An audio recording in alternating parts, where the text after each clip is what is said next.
Okay, so welcome everyone. My name's Jonathan, and this is the Essentials of Evaluation Skill Set. We're recording this session. We'll also send out the notes, the PowerPoint slides afterwards as well, so you can sit back and relax if you want to. There's quite a few people here, and thank you very much for coming along. It does mean that because there's quite a few, that it doesn't give quite as much opportunity for interaction, but please do put your comments or questions in the chat, and we'll see if we can answer them if there are questions, or if there are points. Please put in points which you think might be of interest to other people. It's quite we've got quite a lot to fit in between now and 3 o'clock, so I'm gonna get going really on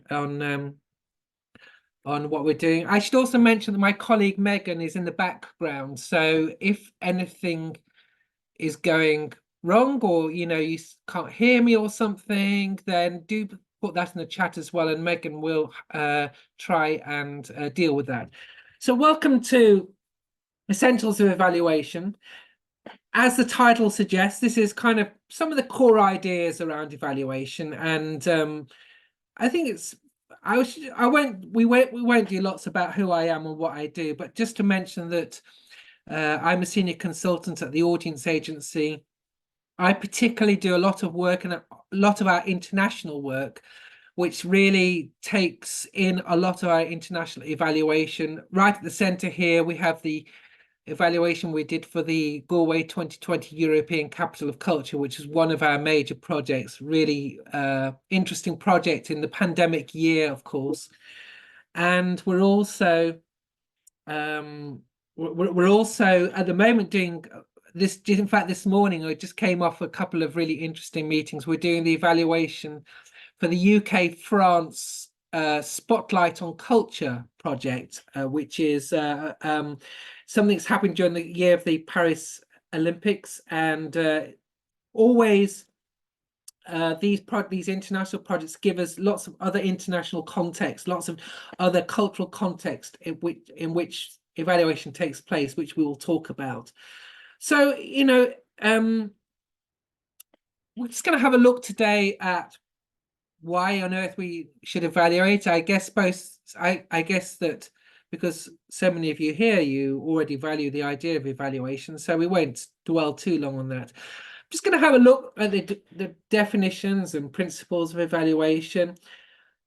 In the middle here, and this is not necessarily often, I don't think, focused on enough with evaluation, but it looks at actually what it is we are trying to do in the first place around evaluation, around understanding the aims and indicators that we are doing. I'm just going to turn off, sorry, my stupid Teams thing. Okay, so yeah, and many of you will be familiar with theory of change and those sorts of things.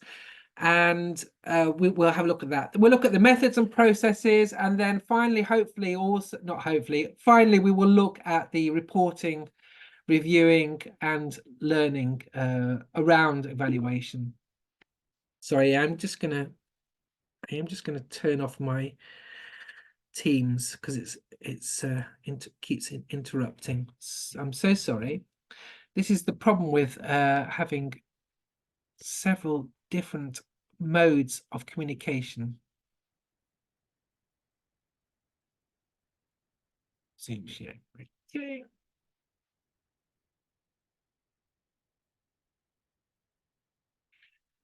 Okay, so are you all still seeing that? Megan, tell me if that's not correct. No, you're fine. All good, Jonathan. Okay, great. So this thing on the right, I actually saw in a stately home in Norfolk. It was a beautiful picture. It said, "Write your complaint in this box, please write legibly," and it had this very tiny box. So I've repeated this lovely idea. I think things have changed over the last few years, but certainly when I started working on this sort of area 20 years or so ago, maybe 25 years ago, there was still this idea that evaluation was something that had to be done, like you had to eat your cabbage, you had to eat your greens in order to have the nice thing, the nice part of the meal. And, you know, we are creative people, we're working in the arts, of course. Evaluation can sometimes be the last thing we do, but also it can be really useful, really help our creativity, really help the way in which our projects work. And it can also help. I mean, I put here the process can feel like an opportunity for blame and criticism. This is certainly one of the problems sometimes with evaluation. A lot of the work we do on evaluation, working with clients, it's often an interesting tussle between us and them, if I can put it like that, around how far we can be a little bit objective about the evaluation. We'll come to that later on, because I think it's also an interesting area of debate for this. But of course, the point of evaluation is that it really helps us. It really gives us some other things to think about and to use in our work. And evaluation, I think, compared to what else we might be doing, it's really useful to think beyond the personal and subjective opinions that we might have. It helps us to think about how we can report on things. Sorry, I don't know if you can hear that, but someone's got kind of motorbike race outside my front window here. But it helps us to think about how we can improve and how we can report, and do it in a more objective and evidence-based way.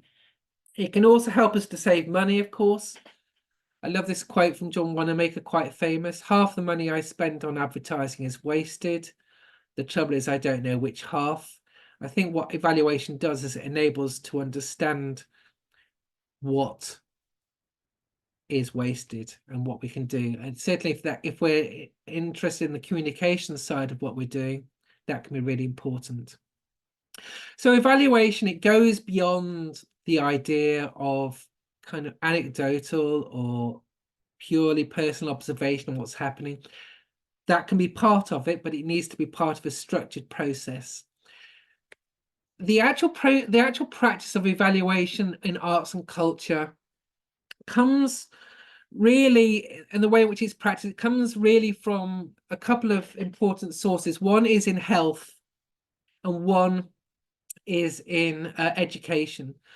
So these two nice quotations, the first of which is actually used as the basis of the Wikipedia evaluation. If you're going to have a look at it, they've taken it from the Michael Scriven definition.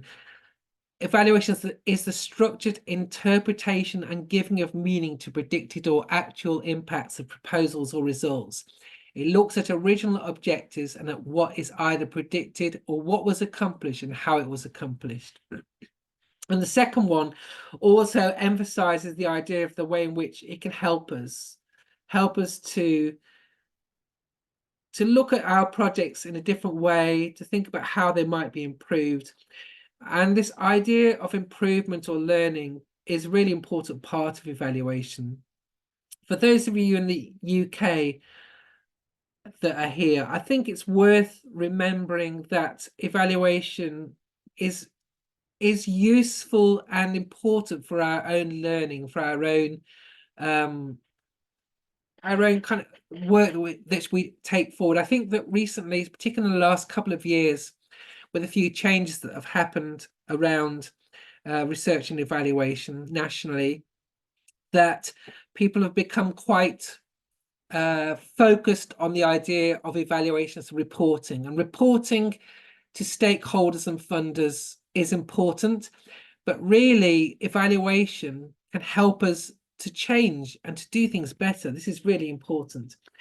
And just to kind of have a little differentiation here, evaluation, which we're going to be talking about today, is about is about understanding what it is that evaluation is about understanding it in relation to a particular project or work. So this differentiates it from market research, we'll have a look at those kind of distinctions, but that's basically what it's about. So this is what I was talking about.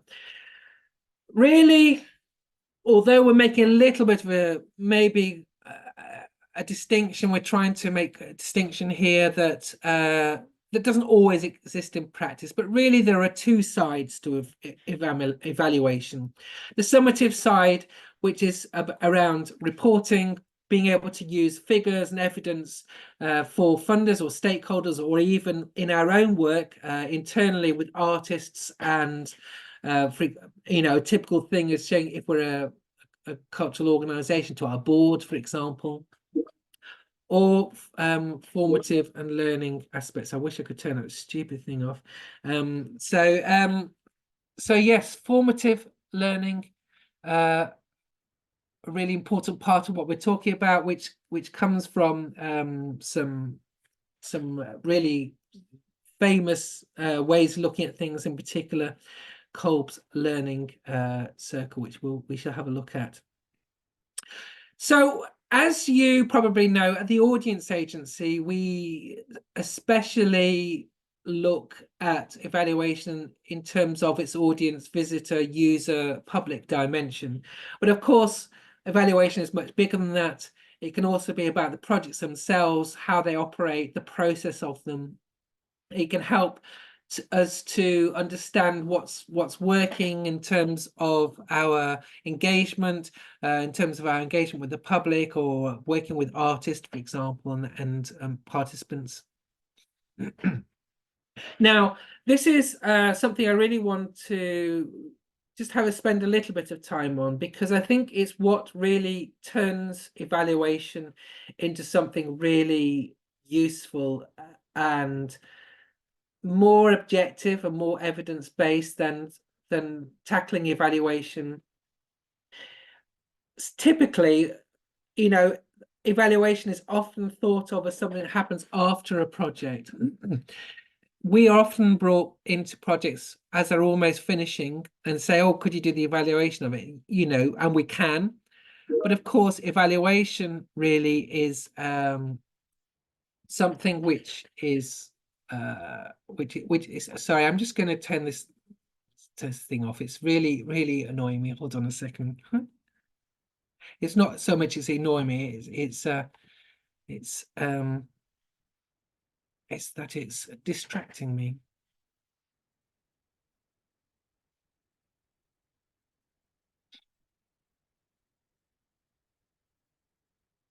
Okay.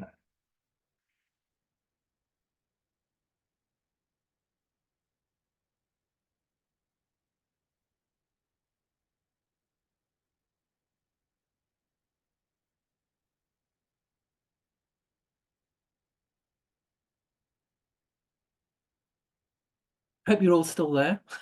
So if we think about Megan, that's okay, yeah. So if we think about project frame, this is very typically what is used at the moment. Theory of change, as many of you may know, is a very popular way of looking at evaluation.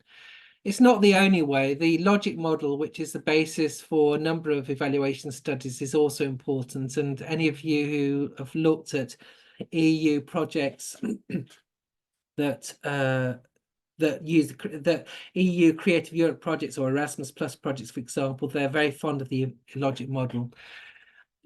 They have the same sort of logic within them, which is to think about your overall aims and then to turn them into particular indicators of those aims to understand how that might be deemed a success or not, or to understand those different parts of those aims and objectives, and then to turn it into a methodology and report on it.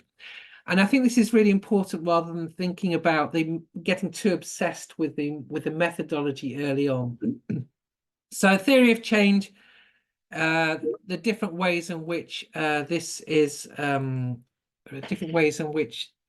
used now. It's something which has become very important in terms of thinking about, oh goodness me, Teams, it just invades everything. So it's about the way in which theory of change, sorry, it's about the way in which we can use change to affect the world. And the theory of change looks at how it is that we are outlining that, defining that as part of an overall process. I think what's really important about the theory of change as well is the way in which it's collaborative and consensual. So it means that you also agree between you. If you're involved in a project in an organization, it involves being able to share what it is you're trying to achieve. And then it also takes it away from an idea of, personal, a personal idea of what it is that you're trying to do. I've come across a thing in the last couple of years where, for example, someone in a cultural organization was asked to produce a theory of change on their own, and as an idea of doing something, an idea of formulating a framework for work. But the whole point of theory of change is that actually it's collaborative. You do it together, and there are different ways of doing this. One of the really nice ways, if you want to have a look at it, is the Nesta theory of change model, which you can go and have a look at and choose, and it takes you from left to right. It really takes you on a journey of understanding what is the problem you are trying to achieve, what is it that you are trying to do, and looking at your particular audience around that. And in fact, one of the really nice things about the theory of change is the way in which it has these things like these key assumptions at the bottom. The key assumptions are things which you have to consider in order to move to the next stage. So it might be that you are the theory of change requires an assumption based on a particular basis or contextual idea of what it is that you're doing in order to move to the next stage. So, for example, when we're thinking about who is your key audience, a key assumption might be, can you actually reach this audience? Are they actually part of what it is that you might be doing? There are some very nice examples online. We'll share some in the resources as well. This is one from Cameroon. Some of the international theories of change are really nice, especially ones which are based around kind of developmental sorts of ideas. So you can see the way in which different aspects of it lead to those outcomes in terms of the impacts. So, these are important considerations for our evaluation. It involves us thinking about what change you're wanting to make. And the idea about thinking of it within a kind of a project frame is that it also gives you kind of an internal dynamic structure for evaluation. Typically, it enables you to think about it in terms of beginning, a middle, and an end. So actually having a timeline, even if that's quite a long timeline, it takes it away from thinking about evaluation of programs, thinking about ongoing work.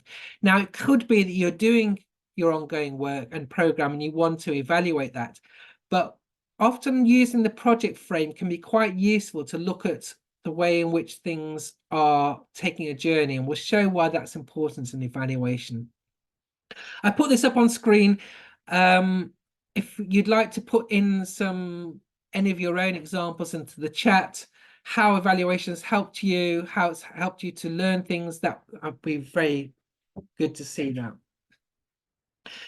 Those of you who have been around for longer will remember this wonderful book, which one of the first proper guides to evaluation in arts and culture was Felicity Wolf's Guide to Evaluating Arts Education Projects back in 1999.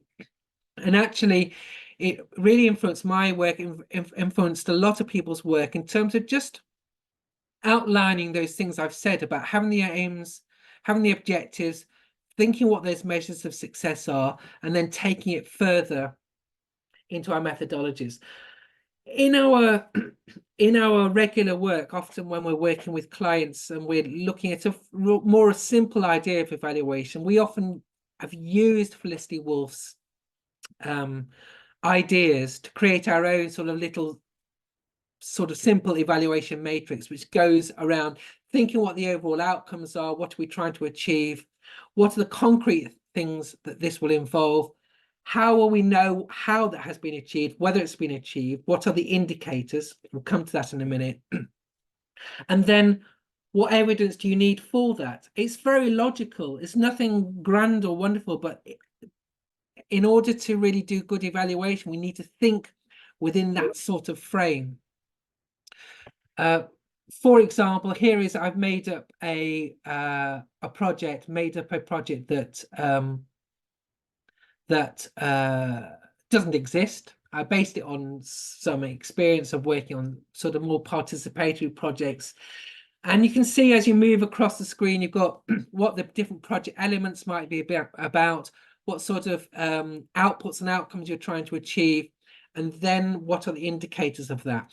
Now, you don't necessarily need to really kind of get hung up, I think, on indicators, get really obsessed with the idea of success. We'll come to that, because I think sometimes one of the problems with evaluation is people get a little bit overwhelmed by this idea of success and failure. And it goes back to some of the points I was making at the beginning about that idea of people feeling like they're going to be blamed, they're kind of averse to criticism. If we think about evaluation in a deeper, more meaningful way, then it can go well beyond the idea of success and failure. It can go to kind of understanding what's happening, more depth, more useful outcomes that will be helpful in our learning or in our future work. So it's worth still thinking about how those outcomes and outputs turned into indicators, turned into a methodology. So this is a really kind of crucial aspect of it. It's about how we turn those aims into indicators. I'm not necessarily talking about KPIs, which are very particular key performance indicators. They're a particular idea of indicators, and they are important. And I think also that's where we can get a little bit hung up on the success or failure. But here, if we think about indicators, the technical way of describing these is that indicators are an observed value of a variable. That is, it is turning it into something that can be measured. For example, did people attend your workshops? What was the spend on food of those attending your event? How many rated it as very good? What was that rating? How do we convert, if we're looking at analytics, which is often a problem in this area, how do we think about it in a more developed way rather than saying, oh, we got such and such number of views, or we got such and such number of new followers? Can we think about it in a more meaningful way and thinking about what might be the conversion of web visits to signups? I put here as an example, those sorts of things. What were the proportion of apprentices that went on to get full-time jobs that taken up from that previous example? How did what we're doing change perceptions of place? So sometimes people get these things mixed up. Just to be absolutely clear, in terms of what we believe this to be the case, indicators and benchmarks are not quite the same thing. An indicator is what I've described. An indicator indicates something. For example, IQ is allegedly an indicator of how intelligent someone is. A benchmark is a set point, an indicator or set of indicators used to compare it to other indicators. So, for example, the average IQ in schools in Hertfordshire in July 2023 is 120. Therefore, if you had supposing you wanted to measure the IQ in Hertfordshire of different people at schools, you could compare it to an average IQ. So that's kind of that's the kind of important, and benchmarks in evaluation are extremely important and extremely useful. And baselines are a particular type of benchmark, which is really looking at the situation of something at the beginning of a project or study. So looking at how it transforms over time. Oh, there we are. Sorry, I forgot to put that. So baseline is data or evidence, which is the situation at the beginning of the project, and then looking at how that tracks over a period of time. And going back to the point I was saying about not being brought into evaluation at the end of a project, this is why it's important. We're just working on a project, as I mentioned, British Council UK France one, and it's just starting, and we came in right at the beginning, and we're able to look at people's expectations and their aims and the situation it is now. But very often in some projects, you come in halfway, and then you're going to have to retrospectively look at things. So, for example, if you wanted to look at what people's ideas, expectations, hopes were for a project, you really need to ask that at the beginning of the project, not at the end. You can do it in reflection. You can ask people to say, what were your hopes and aspirations at the beginning of the project? But that is altered by the way in which, so it's altered by your experience you've had as part of the project. So in a sense, you're already colored by the fact that you've had the project. If you're able to kind of ask people at the beginning, you've got something good to match it with, and we can have a look at what that might involve. Here is an example of what I'm talking about. So if you'll see, the actual question is the same at the beginning and at the end. So it means that you can actually compare like with like in a project. Same question at the beginning and at the end. And when we're talking about different types of things to measure, we'll come to this in the course of what we're talking about. This is kind of a sort of an idea around what we think are easier or more difficult things to measure. And essentially, the more, well, we would say that the more kind of numerical, the more quantitative something is, the easier it is to measure, because once you go down this list, once you get to experience, attitudes, perceptions, values, and intentions, which are quite ambitious things to have in an evaluation, but often are very important, then you're really going to have to get to more qualitative, in-depth measures to understand what's going on. So let's have a look at the data we need for this. I don't know if any of you have read the book, The Art of Statistics. If you're interested in taking the study of statistics and data more thoroughly, I really recommend David Spiegelhalter's book. It's absolutely fantastic. And you see at the bottom this quotation from his book. Unfortunately, in the rush to get data and start analysis, attention to design is often glossed over. So this is why thinking about what it is we're trying to achieve and find out is so important in terms of where we start from, so we don't get stuck into unnecessary data collection at an early point. We decide what our indicators are, we can then link it to our methodology, and we can think about how it is we're going to carry it out, and we can be more efficient with the way in which we use our resources. So I've altered this slightly from David Spiegelhalter. I've added an extra one in here, but really, data for evaluation needs to be valid, reliable, and available. So that means valid in the sense of it measures what we want it to measure. Does it actually show what we want it to show? So, for example, if we are asking people about their age of people attending an event, say, or participating in an event, are we sure that by asking people their age within certain categories that it actually gives us what we want to know, or do we just want to know if they're young, middle-aged, or old? So that's kind of like bringing that right down to the validity of what it is we're doing. Can we trust the data to show it correctly? So that, is it reliable? Now, that is often a big issue for us at the audience agency, because sometimes we are working on projects which have a consortium, a partnership of organizations. And typically what happens is that you get, supposing you have 15 organizations working on a project, and they're all doing an audience questionnaire.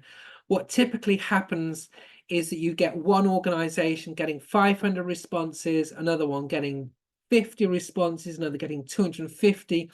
So you have to be really careful in terms of the data that you collect, that it's really saying what you think it is saying. And that's where issues like weighting of the data is important, but also just more basically trying to make sure that all the people involved in your project are collecting data in the same way and are trying to get a good number of responses which can be evened out and can show what it is that you think it can show, because otherwise you can get really skewed and biased results, and that is quite an important consideration if you're working in collaboration, partnership, etc. And can we get this data? So, you know, can we actually get it? So using that example again, if you can't, for example, do an audience survey and you want audience data, you know, that's something that needs to be considered. Are there other ways of getting this data? Are there other ways of investigating those things? So, you know, across evaluation, we need to have all those three things in place in order for us to be doing good evaluation.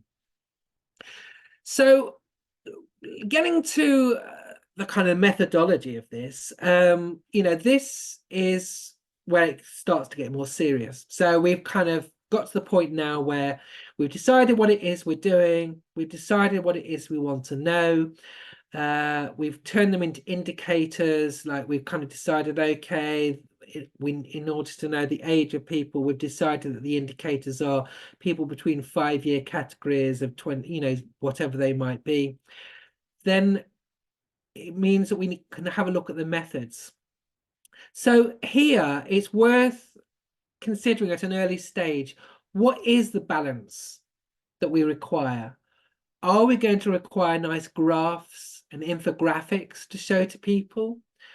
Are we going to need to show particular attendance data? Or we're going to need to show our profiles to someone? Is it that we need to know how well people rated the event, etc., etc.? In which case that would lend itself towards more quantitative sort of methods. Is it that you'd want to know, for example, on a participatory project, how well it helped your participants to gain confidence, to gain skills, all those sorts of things? You know, does it alter people's perceptions of place? Then you kind of maybe thinking about more qualitative ways of doing things. And a really big consideration is this fact of what resources do you actually have to do this.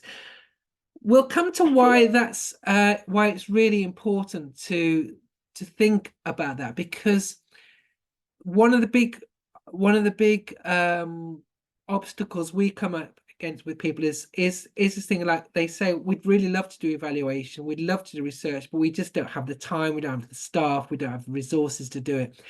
I find this particularly outside the UK. It's not so much a UK issue, but certainly if you do research on the continent of Europe, for example, often people say they treat it as an added extra. And I think that we need to ideally consider it as more fundamental part of what it is that we do. And in order to do that, I think we have to dedicate resources to it. I think you have to think about it in just the same way as you would think about, okay, we need a cleaner in our venue to make sure our venue is clean. That is important. We need someone to program our events. That is important. But we also need to make sure we're dedicating our time resources to evaluation as well. So when we look at the sort of data sources that we have, really there are two key differences here around data. Secondary data is data which already exists, and primary data is data which needs to be created by us. Secondary data, very, very important, and it's where organizations, for example, like us at the Audience Agency or other agencies, research organizations, universities, etc., can be really useful. And in the UK in particular, but also in other countries as well, certainly in Ireland, in France and Germany, and in the Scandinavian countries, Denmark and Sweden and Norway, there's very good data that exists at a national level, and publicly available data as well. So if you think about the fact in the UK, there's the National Office of Statistics, who collect amazing amounts of data all the time, and it's publicly available. If you wanted, for example, to look at supposing you wanted to think about whether or not you're attracting people from an area of so-called deprivation. There are indices of deprivation which are available, and they're very particularly carried out around the measures of deprivation, and that's available for free from National Office of Statistics. And there are other kind of sources like that. Within our own work, there's the work we do with Audience Answers, previously Audience Finder. Much of that is for free as well. So you can kind of go in and look at your area that you live in, that your area that you work in. Say if you're a venue, or supposing you're a company touring somewhere, you could go and you could work out what the profile is of that particular area, for example. So those things, very, very important, secondary data. And then on the right-hand side here, we have the primary data that's part of this work, and that comes into the two categories of quantitative and qualitative, which we shall come to. So the secondary data set is important because you could begin with the data you already have or could source easily. So typically, in many places, if you're a venue of some type, ticketing data, absolutely fundamental, and most of the key big ticketing platforms now have things which you can use to find out from your audience about what's happening. And that takes a bit of time, takes a bit of expertise to get what it is you really want from those places, but very useful if you're using I won't name any particular ticketing platforms because we're not allowed to do that, but there are some which are very useful in our work. We also have Audience Answers, which I won't go into at great length now, but this is a platform that's available in England, Wales, and Scotland, and is based on integrating ticketing and survey data. So you can do that and compare it with other places. Then we've got our Google Analytics, we've got our social media insights. We've also got things like internally, even our social media, or if you're good old-fashioned gallery or museum, the good old-fashioned comments book, which I think can be really great, especially if you're kind of a small museum. I've seen some fantastic comments books, can be really useful if you're getting some things from those to help our work. The other important thing about secondary data, and this goes back to the point about benchmarking, is that secondary data also gives you context for what it is that you're doing as part of your primary work. A really typical example of this is, supposing you are asking people about something like a demographic background you're asking for the demographic background of an audience, say, and so a typical example might be ethnicity. So we know that in many places the ethnic background of people varies enormously from place to place. So if you find that your particular audience has a particular background that's interesting to begin with, but what gives it more meaning is to compare that with another base, and that could be local, it could be in terms of the nationally, it could even, when we're thinking about some things, comparing yourself with other parts of a sector, for example, other people that are doing similar work in your area. This is some of the work we've done as well. This is famously what we showed in terms of what was happening in terms of the pandemic. What would have, if you can see, there's an orange line here. There's a line which is this one that goes down, that descends. This was at the beginning of 2020, and it showed very clearly by just combining all the data of all the tickets that have been sold in England, I think this was, it could show you the value of those tickets declining dramatically. We were actually able to show this graph to the DCMS at the time to help make the case for support for cultural organisations in the UK. So, those sorts of background pieces of data are really important too. Okay, so let's have a look at primary data. Primary data, the data that we create, that we look at, we collect.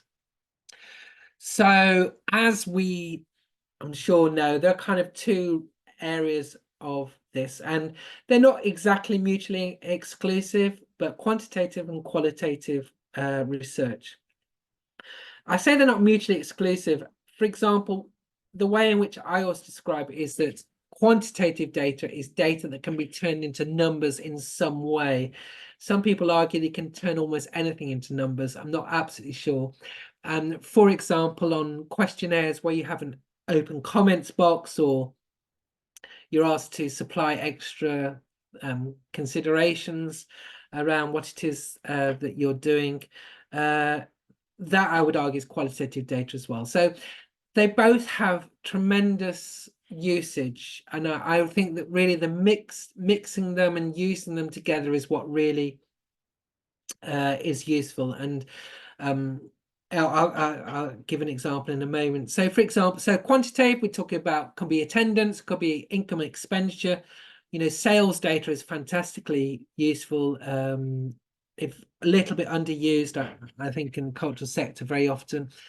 The demographic information, of course, what we're talking about. And it can be all those other things like actual new numbers around visits to website, click-throughs. And in survey questions, the questions which have closed or fixed answers, yes, no, maybe sorts of answers. Qualitative, open questions on surveys like, have you got any other comments? Points of view you might get from social media, especially, those comments that might come through on Instagram and Facebook, and in the good old days on Twitter. Not so much these days, but certainly X is still important in that area. And then there's creative outputs like photographs, pictures, graffiti walls, etc., which we shall come to in a minute. And observation, which is underrated, I think, but observation is a little bit it's a little bit misunderstood. But certainly if you go to major studies of anthropology or sociology, they rate ethnography, observation, as being extremely important. The key to it, though, is how you can make it objective. But observation can actually be really useful if you structure it well. And a good example is with museums or galleries or, say, heritage sites. You can use the observation method to see just how people look at, how people travel round, journey round a particular place. For example, some of the larger museums and galleries, there's often an interesting thing to be looked at about the direction that people take around an exhibition. And some people really direct people in a very particular way. They make people go around in a particular order, and there's absolutely nothing wrong with that. This depends on your different points of view. Other people, other museums and galleries, they allow people to make their own choices. And even if in terms of that choices of journey, that can be different, but also famously things like, how long do people spend in front of a picture? If we're talking about a picture, how long do people spend I was going to say playing around on one of those participatory interactive devices, that sort of thing. So it can be quite useful. And there are particular techniques around that, which we haven't really got time to go into here, but how you might do that, how you might even use the people that are already in your organization to help you with this. So, for example, those people who are responsible for your front of house, if you're at a theatre, if you are stewards at an event, or people in a gallery who are who are watching people.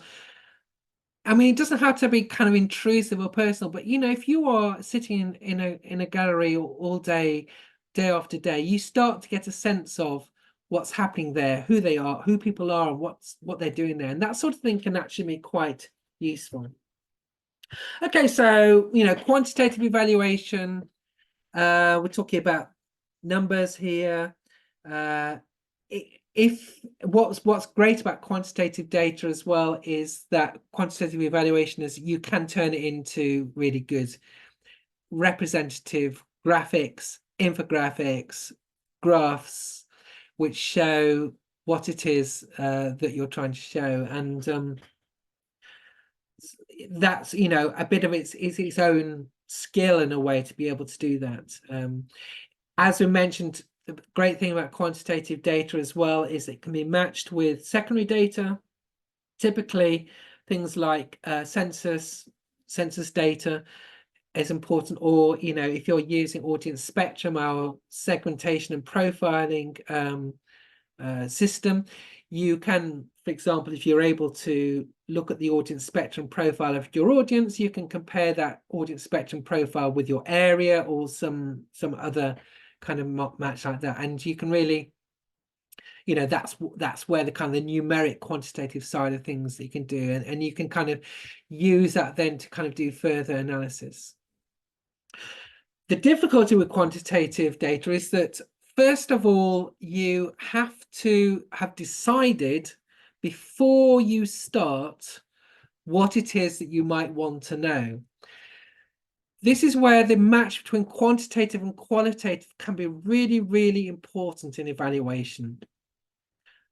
So qualitative evaluation, those opinions, stories, depth, gives us opinions, helps us to understand things which might not necessarily have been thought of to begin with.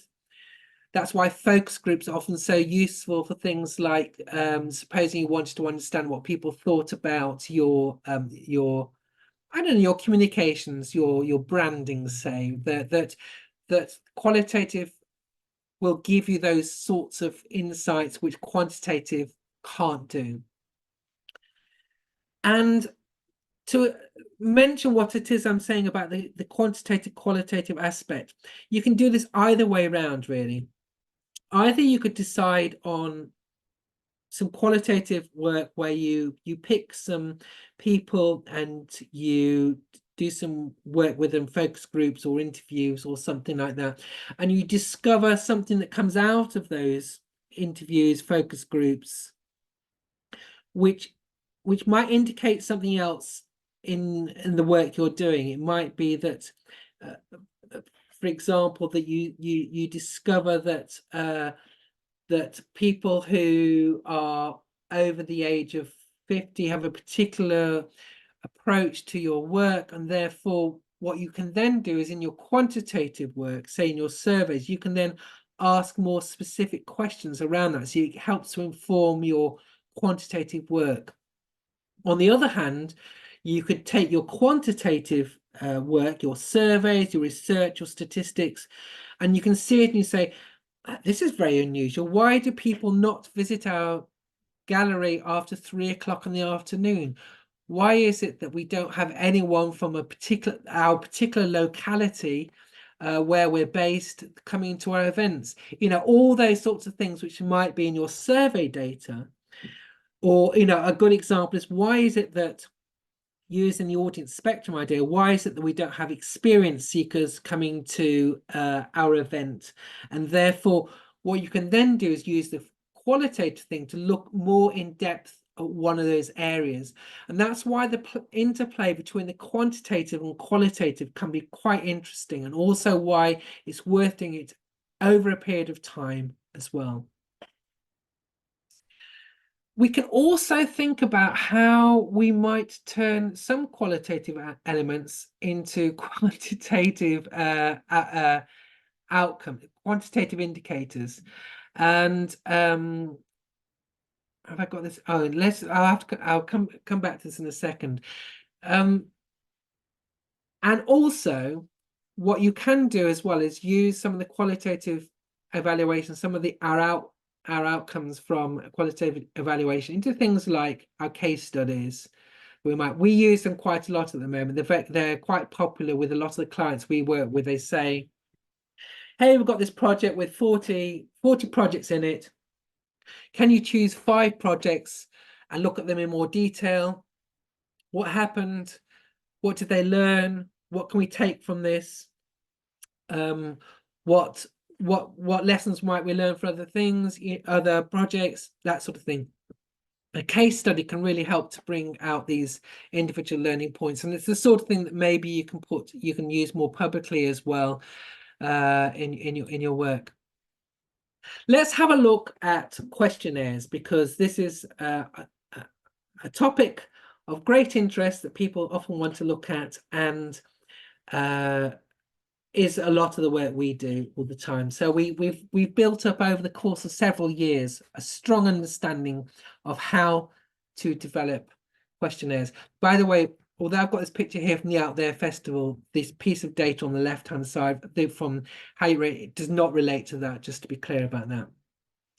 But this is why a questionnaire which takes just a little bit more sophisticated approach can be quite useful. And this is a very typical question that we find that we use now in many of our questionnaires. It certainly was part of the audience finder questionnaires previously.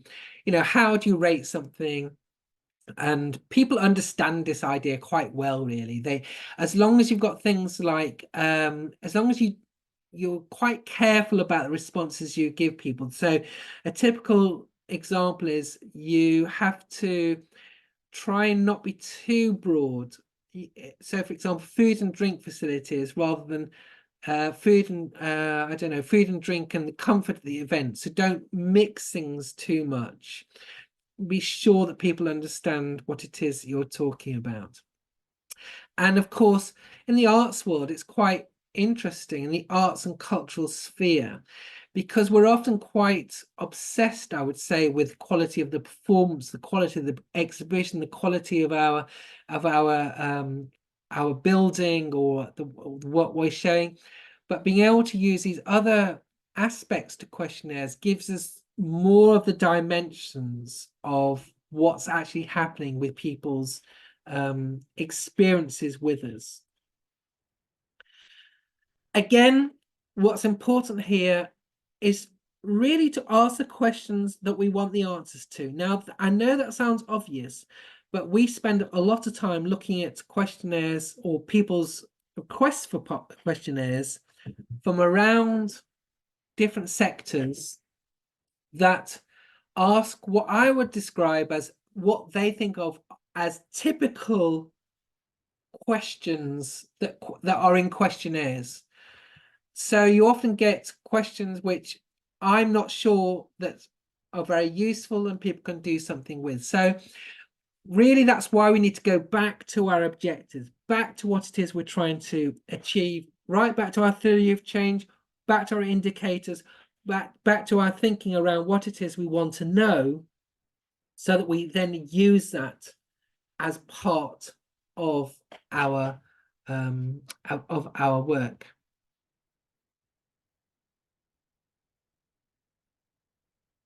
Yeah, so good point in the chat there about the different yeah, people can sit on the fence. Yeah, I mean, there are different views about those ratings questions, because, for example, if you use what's known in the trade as the Likert scale, you can very often a numerical one from say 1 to 10, or particular grouping of numbers like that can be quite useful, especially if you've got a more So you've got a project which is where there's some factors in it which are especially important to you, and really if you want to measure something for the beginning and the end, using something which is quite precise like that can be quite useful. But often in reality, as I think, if I understand from the point on chat says there, is that it's quite important that your respondents can answer and understand and answer the question quite well, and some people would like to be in the middle. Because I'm a bit because I'm involved in this sort of work, whenever I'm asked to fill in a survey, like from, I don't know, from a shop or something, you know, Sainsbury's or whatever, Nectar, they love sending out the surveys all the time. I'm often fascinated to see how it is that they work those things, and the really good surveys mix things up a bit, and the ones which are really good, often the more sophisticated, longer surveys, which can take a long time to fill in, often ask different variations of the same sort of question. You'll see this often where they'll do things like reverse the negative and positive sides of things, just to be sure that they've understood from their respondents what answers they're getting, so that they will ask one question in one way, and then they'll ask the same sort of question but in a slightly reversed way, so that you iron out some of the biases around positive and negative implications, even if you're asking quite objective questions. This thing at the bottom, VUMI, is one of our favorite things. VUMI means, are your questions vital, useful, or merely interesting? There's quite a lot of people like to put in what I would call merely interesting questions, and that varies from place to place, organization to organization, what those sorts of questions might be. But in terms of those vital, useful, merely interesting, we say vital or useful. By this we mean things which you could actually do something with. What, you know, when you get these results, what difference does it make? Are they something you need to report on? Are they something you can learn from? Or is it kind of merely interesting? I'm often a bit dubious about some of the questions. Like, I mean, a question I often see that is something like, how did you travel to the event? You know, bus, train, car, whatever. That can be useful if you've got a reason for asking it. So if you find that people don't travel by bus, are you going to use that to kind of lobby your local bus company or council or something? If people are saying car, and you know you have good car parking facilities and you want to find that, then that's great. Otherwise, if you're not really going to do anything with it, or it's not useful to inform you, then, you know, don't bother with it. I'm sure you've all got examples of that sort of thing.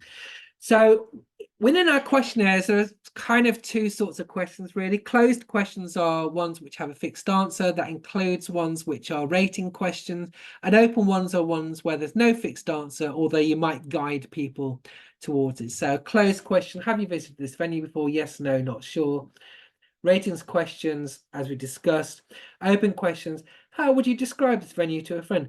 Are there any ways in which you... No, not are there. So what sort of ways would you recommend that we improve our facilities on this? You know, those sorts of things. And that's where you can be quite imaginative, but also you have to be quite open. There's a real danger with open questions that they can be leading questions. So, for example, don't ask people, tell us what was so brilliant about this event. I mean, you could ask that if you really want to, but I think you're basically, that's a leading question. You know, it's more like, what were the... if you might ask two questions, what were the good points about this event? What were the not so good? What would you really like? What things could be changed?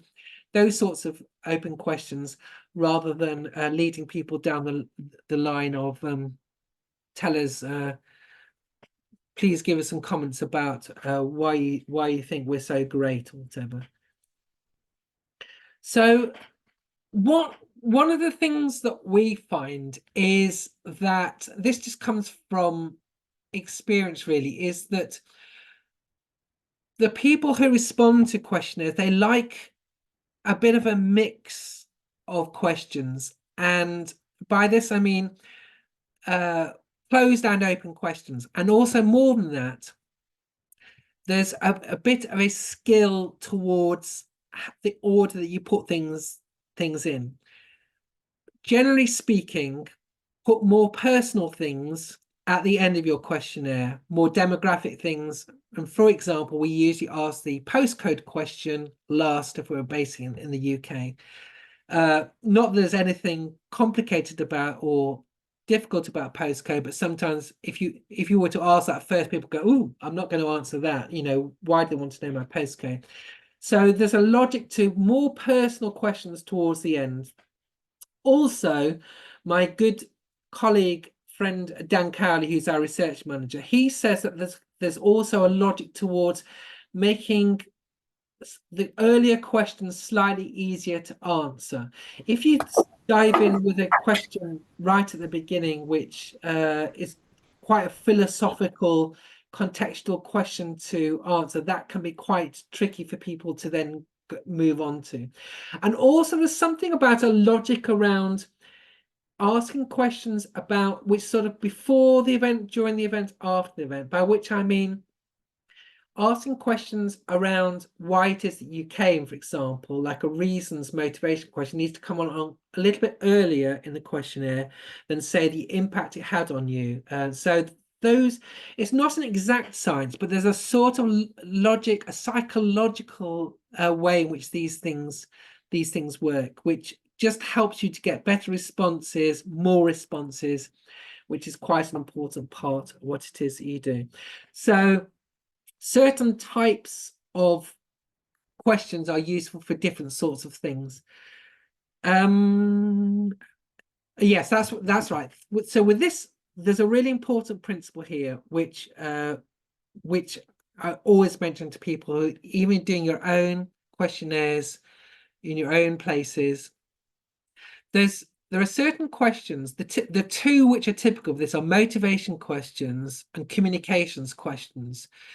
So very often people find it difficult to answer a very direct question around why were you there? What was important?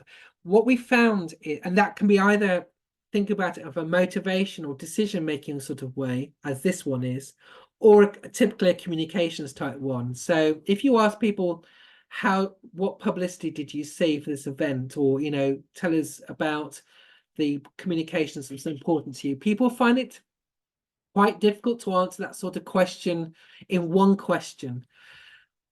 What works quite well is you ask, first of all, people to say, describe which of the following describe your motivations here. So you can tick all that apply. And say you might tick for peace and quiet, to be inspired, for professional reasons, for example. And then you say, which of these was your main motivation? So you ask these questions in a two-part scenario, and this gives you an idea of the overall sorts of motivations and then the more specific ones. And this is really good, for example, with communications type questions. So you say, which of these communications things did you see? Did you see our thing on Instagram? We have an Instagram website, poster, brochure, whatever. And then you say, which of these was your most important one, or which did you see that gives you the reason to attend? And then you get one of those. And that's quite useful because there are certain communications devices which are more general, like press and media, for example. It's typical. You might not necessarily get people having seen something in the press and a blog on the website, and then they just decide to come, but they might have seen that and then they see a particular invitation through social media or something like this, and they then being able to get both of those is quite useful. And in evaluation, that's quite useful. There's certain examples which you can probably think of in your own way around what those might involve. Here is one of my absolute favorite questions, and I always, whenever I'm working on evaluation projects myself, I try and fight to have this question in there. The reason why it's so interesting is basically, it helps you to have a quantitative interpretation of a qualitative question. It's a really nice balance between these two things. Which three words would you use to describe your experience of? And you can vary that in slightly different ways. And you give them the three things. And of course, what you can then do, as I'm sure you all know, is create word clouds from them. The word clouds show the words which come up most often compared to the words that come up less often. People often say to me when we're doing this, but don't people always say the same thing? Well, no, they don't. And I put this up on screen for you as an example of how they don't. These are three real examples of this question. And it just shows that although you do get some things like the word entertaining, I think comes in all three of them in some degree, but you can get how those different types of art form, in this case, the different sorts of event, give you different sorts of interpretations. So typically the performance art one, you know, stimulating and interesting compared to an outdoor family event. You've got fun, amazing, funny, etc. And then the cultural tourism project we worked on, this is really interesting because it was like the idea of the varied thing, which for the project we were working on was really, really important to them, because it's the idea that you could go to an event outdoors, or you could go to a theatre, or you could go to you could go to a gallery, say, you know, those different things were really important.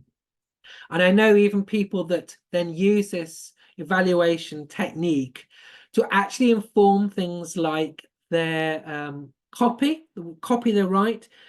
I'm not saying you necessarily copy exactly, you take exactly the word like fun and just throw it into all your family events, but you might just kind of look at it and inform how your audience thought about that event before, and then how you might want to describe. And that goes to that kind of formative side of evaluation rather than necessarily the summative element.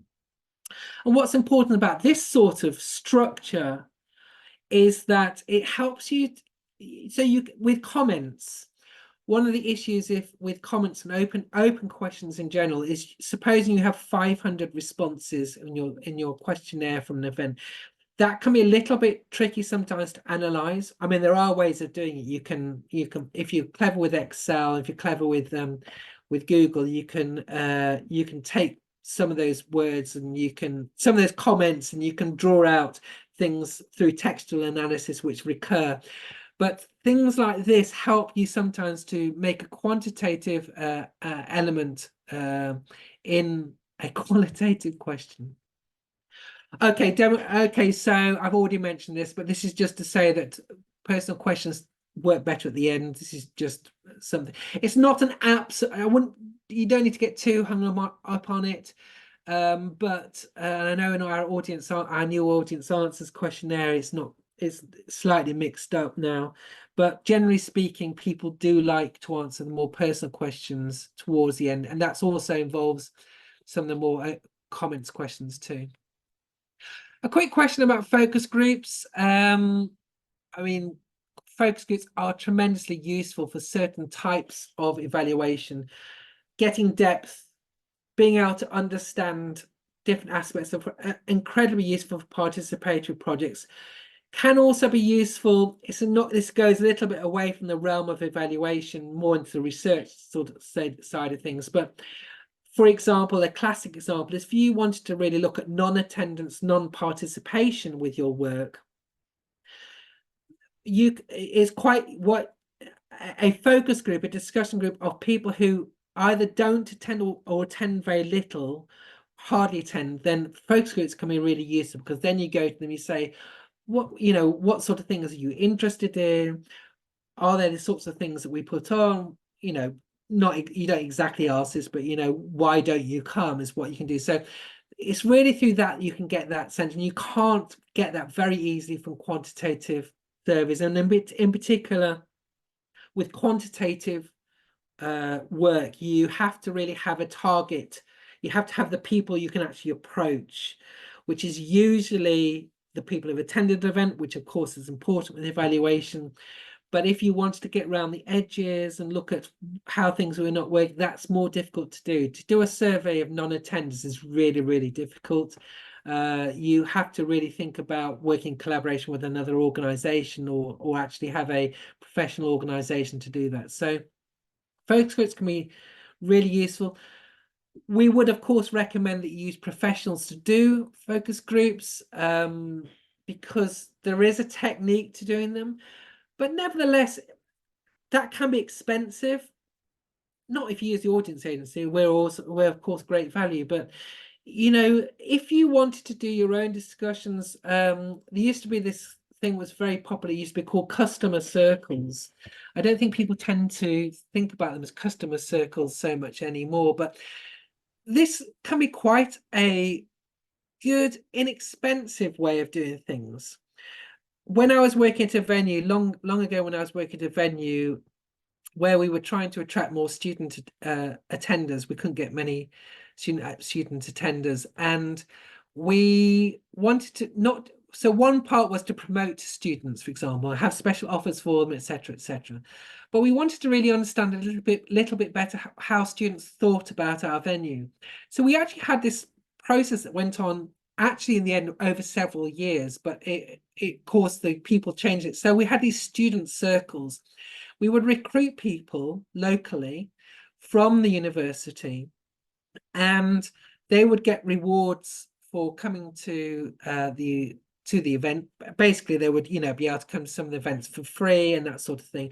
But we would ask them about, on an ongoing basis, what they thought about the events and what their friends and other students thought about it. And it meant that we got much more of an insight into the student thinking around our venue, which over a period of time was tremendously useful. It really helped us to understand not just the sorts of events we put on, but what time they'll put on, how to communicate with them, where to put those things. That didn't really cost us very much money. It cost us, in terms of it required staff dedication, and we had to give away free tickets sometimes to quite valuable events, but really, really useful over a period of time.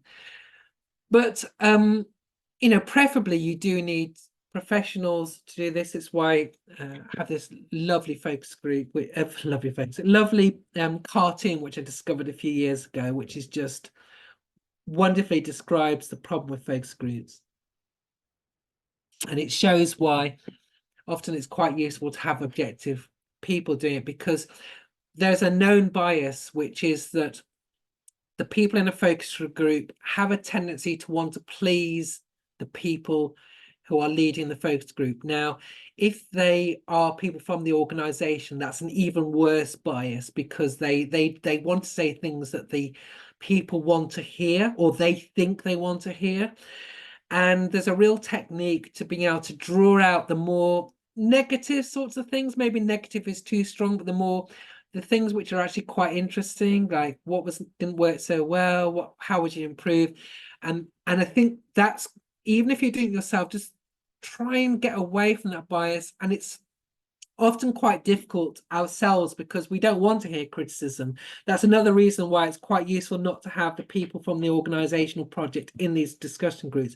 But if you are, try and draw out kind of the wider things and say to people, there's no consequences to this. It's really useful feedback.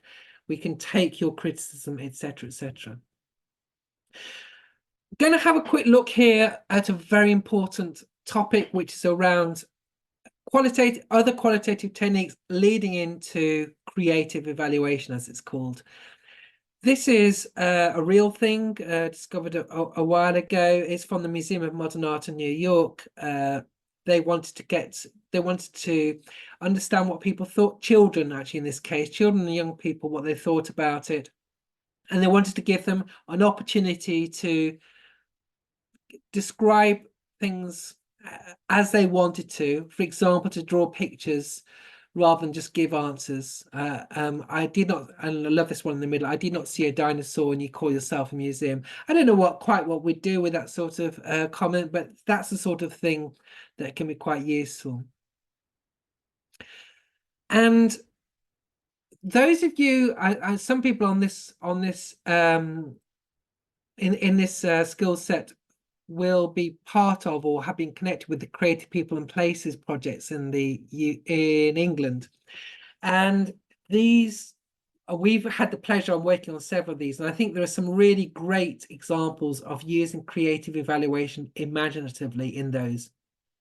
I've put on screen here some of the where you might be able to find some of those methodologies. It's in the Culture Hive website, which is led by the Arts Marketing Association.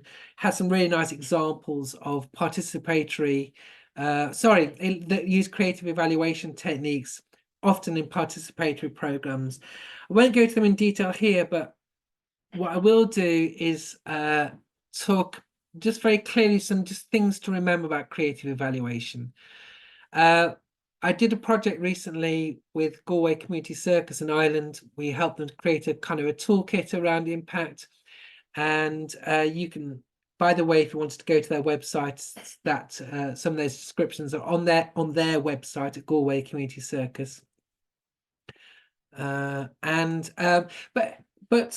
it can be really useful, especially if you've got time to work with people, participatory projects. It takes you down the road of something that's not necessarily very predictable. Like we're saying around, you don't have the fixed answers for people to answer. People also don't often want to answer surveys. They you know, we all have that thing, you know, people get bored of surveys, they don't like surveys. Creative evaluation can help you to produce things which also are both useful and also potentially, although you have to be quite careful about this, could be used to express some parts of the evaluation, by which I mean that sometimes, for example, if you, I mean, to use the good old fashioned way of that people used to do this, it's quite old fashioned now, I suppose, is the idea of the graffiti wall, the idea that people put different comments up. And as long as it's anonymous and privacy is maintained, it can be quite useful to show other people. You have to be a bit careful, I think, with creative evaluation. You have to be clear about what it is that you're really trying to find out. Are you really talking about evaluation, or is it just an excuse for creativity? Not that there's anything wrong with that as such, but you know, really, are you trying to evaluate something, or are you just giving another exercise for people to take part in? I think you have to be really careful, especially with young people, about respecting the privacy and voices of those providing feedback. I've seen some really dreadful examples where people's anonymity is not really preserved very well. And I think this is really important for all sorts of reasons, which I'm sure you know I won't go into. And I think that, you know, if it really needs to be something useful that actually provides insight, and as I say, is an insight rather than just decoration to your project. Okay, so let's have we can come back to that at the end if necessary, but due to considerations, obviously an incredibly important part of evaluation now, and analytics tools which vary considerably across different forms, especially across the different social media. So the different social media analytics are they're quite variable, and that can be quite difficult in terms of comparing things, but can be amazingly useful. If you're, I mean, I won't go into the exact details of how you do Google Analytics. I'm sure the people here who know how to do that, how to use Google Analytics in a proper and informed way. But I think it's worth saying that to be clear about what it is they often tell you. So they often tell you about what people did. This is especially true of, say, website analytics, Google Analytics on websites. So you can do wonderful things like track how people move from one page on a website to another, what led them there, how long they dwelt there. How long people dwell on pages is absolutely fascinating, of course.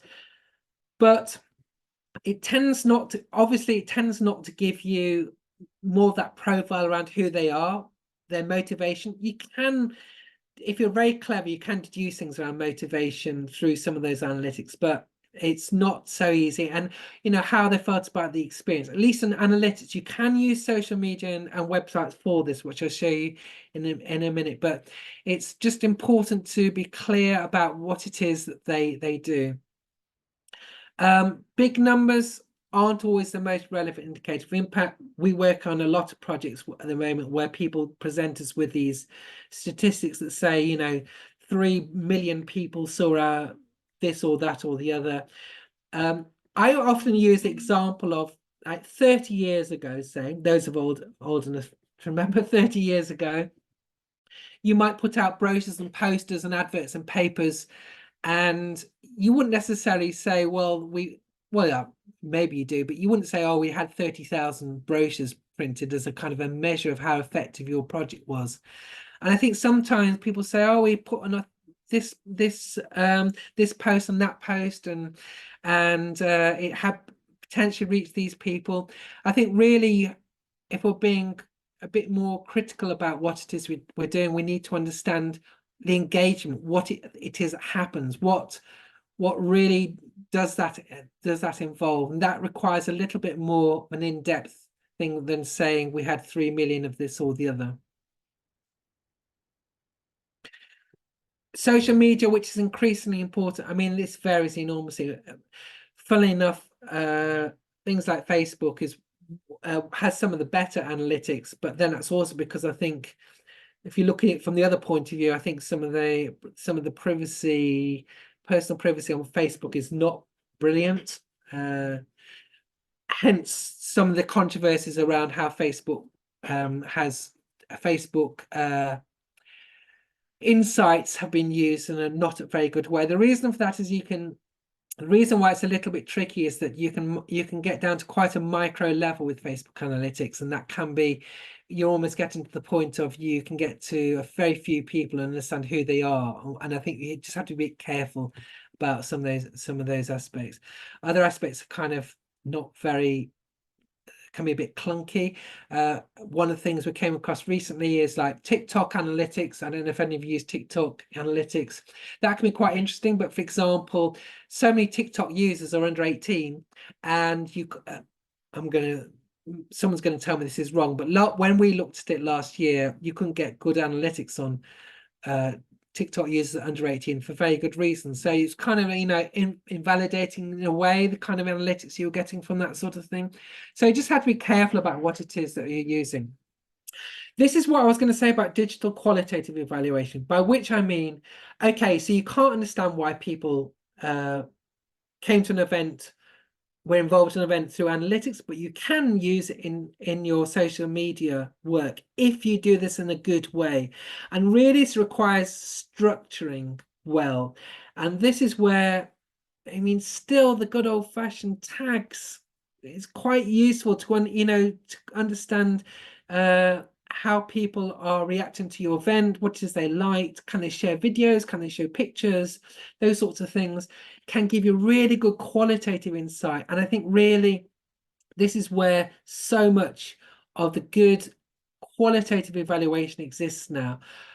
The problem, of course, is it's a little bit it's not random, actually. That's not the point. If it was random, that would be good. The point is it isn't random. The point is that it's kind of very much structured around certain people certain core users, people who like our event or hate our event, as we know. So you get kind of the lovers and the trollers quite evident in that sort of social media, which some of you might want to share those different experiences. So just kind of summarizing in our last few minutes here, we find that the best evaluation comes with a combination of methods. Now, I know it's easy for us to say because we do it all the time and we have resources to do it, and some of our bigger clients like this one, we can do those things. But I think if you can mix qualitative and quantitative, mix the creative elements, that gives you much richer insights than just using one thing or another. Some of these things are online if you want to have a look at them.